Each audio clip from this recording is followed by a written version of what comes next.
Hey, I'm Joey. And I'm Dana. Welcome to Van Chats. Today we're taking you back to elementary school with a classic compare and contrast episode. We're going to be talking about the ways that our experiences as gay and bi women have been both similar and different, particularly in the light of the conservative Christian context that we both grew up in. We understand that our experiences can't speak on behalf of all gay and bi people, of course. And we know that other variables like our personalities and our dating experiences or lack thereof factor in as well. Nonetheless, we found some interesting insights that we'll be sharing with you today. One major difference that Joey and I noticed was the process of recognizing our sexual orientations and accepting who we are. For me, recognizing I was bi was a very confusing process. When I recognized my attraction to boys at a young age, I didn't have to think twice about it because that was just normal.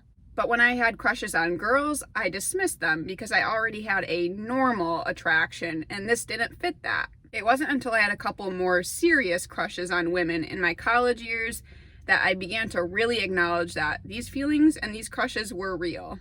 Just as I had crushes on men, I had crushes on women, and that meant something. So that was clearly confusing, and then to make it even more confusing, I felt like I needed to then start questioning my attraction to men in case this was just part of my socialization as someone living in a heteronormative society. All of this to say, it felt like a very annoying puzzle that I knew had an extremely significant answer. This is a big area of contrast between our experiences because for me, as soon as I kissed a girl, all of the pieces fell into place. In a very clear experience of hindsight 2020, I was suddenly able to name and see all of the obvious crushes I had had on girls in the past. My complete lack of boy craziness made perfect sense. So instead of questioning my sexuality itself, the fact that I was gay was pretty clear to me. My wrestling and confusion more focused on the question, what do I do with this information? How do I live knowing that I'm a gay woman? An area of similarity occurred during our journeys to outness. Initially, we both thought that passing as straight was a good option, but later realized that it for sure was not, and that authentic living was really what both of us desired. When I first recognized that I was bi, I initially thought, great, I don't have to come out, I can just choose to be with a man. But the longer that I carried this knowledge of my bi-ness alone, the more I realized how painful it was to keep this secret from the people in my life. Another huge part of my journey was feeling God's affirmation of who I was as a bi woman, and God telling me that I didn't need to hide that part of myself from others because God created me good. Unfortunately, I waited quite a bit longer than Dana to reject the passing as straight option, even though I was dating a woman. Problematic. The conservative Christian culture around me was giving me three options. I could continue to date in the closet, which was not going well and not okay for me as a human being. I could date a man, obviously a bad option and not going to work. Or I could be single forever, and I was not okay with any of those options. But similar to Dana, I felt deeply called by God to live an authentic and truthful life, and for me, that meant that I needed to kick closeted living to the curb. Though coming out was extremely challenging and emotionally taxing, it was also such a rewarding experience as I was then able to settle into a much more integrated way of living. When discussing this, we both realized that it might seem more feasible for bi people to live a life passing as straight. But bi people may still experience the stresses that come from hiding a significant part of who you are, even if they're in a seemingly straight relationship. An inability to be fully honest with at least the core supportive people in your life will always take some sort of toll on you. When we reflected on the more challenging responses from people in our lives when we first came out, we initially thought that there would be some major differences. But the more we talked about it, the more we realized that we actually had more that was similar in those experiences. The common theme in these more negative responses was a focus on the deviant or abnormal parts of Joey and I's sexualities. So for me, that was an emphasis on the fact that I might possibly someday be in a relationship with a woman. One person I came out to essentially thought I was coming out as bi just so that I could start dating women, even though I thought I was making it abundantly clear that I felt compelled by God to live more truthfully. The flip side of these more negative responses was a bit of relief that I might have the chance to live a more normal life by choosing to be with a man. For me as a gay woman, non-affirming responses to me coming out also focused on the deviance of my sexuality, which translated as, it's wrong for you to ever be in a relationship with a woman.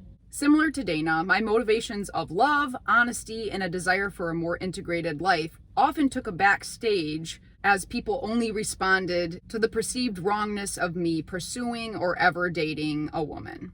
This is an understandable response from conservative Christians, for whom heteronormativity is not only a reality, but also something to be celebrated and elevated. That being said, though, those responses often ignore or completely dismiss the important emotional, mental, and spiritual journey that gay, bi, and other LGBTQ folks have been on in the process of coming out to the people in their lives. In Joy and I's conversations, we realized that the biggest difference for us exists around romantic relationship considerations. As a bi person, I felt that my first dating relationship, and specifically the gender of that person, will inevitably have large implications for any and all future dating relationships. Because I know the amount of negative stereotypes there are about bi people and their relationships, such as they can't be trusted, they're promiscuous, they are attracted to everyone, I can't help but worry a bit about how those dynamics could affect future dating possibilities.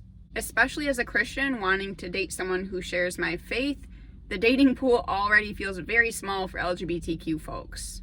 As a Christian, I've definitely felt the internalized pressure to date a man rather than a woman, because that would be both the right choice and the more socially acceptable choice. It would be easier in many ways, and many Christians would say that's the right choice to make. But as we discussed in our bisexuality episode, I know that I'm more attracted to women than men, and writing that off to simply pursue a man because that's the correct gender to date is a dangerous way to love. Because my sexuality is a bit more one-sided, so to speak, my relationship considerations are singleness or dating a woman. And there's definitely an amount of simplicity with that. Even though I know and can recognize that our heteronormative society is going to cause some dynamics of homophobia in my life, particularly if I'm in a relationship with a woman, that's just what it's going to be. It doesn't make my reality any easier, but it does make it a degree less complicated. This is somewhat of a side note, but I found that being an out gay woman also changes the way that I'm able to interact with men. If you haven't noticed, gender dynamics in our society, as well as the pressure of heterosexual partnership, really limits the ways that men and women can interact in socially acceptable ways. Anytime a youngish woman and man interact in a one-on-one setting or in a seemingly personal way, it's assumed that there's some sort of romantic intent or attraction there. Interestingly, I feel that I have more freedom in my interactions with men who know that I'm gay. I'm able to express love for men in my life in ways that straight or bi women really can't, without people just assuming that there's some sort of romantic attraction or interest.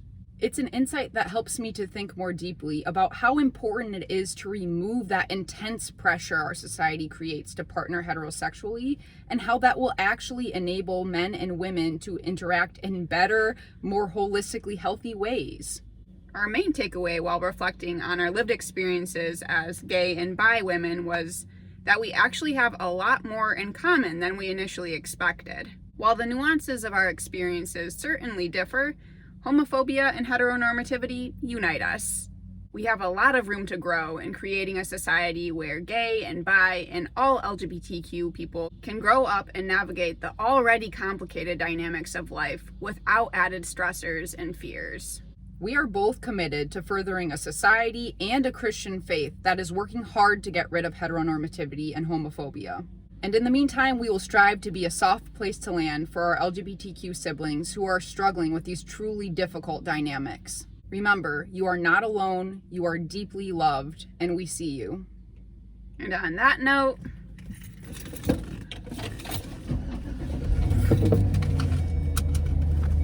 please submit your compare and contrast assignments to your teacher by 9 a.m. tomorrow. happy Pride, everyone! All right, let's get this party started.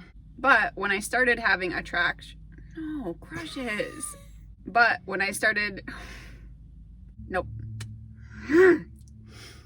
Crushes on fan. It wasn't on. Darn. Just recognized that I was a bi. Homophobia. Homophobia. Love, honesty, and a desire. Dessert. That's how you know. That's how you know it's hot. Wow. Oh, this is dangerous.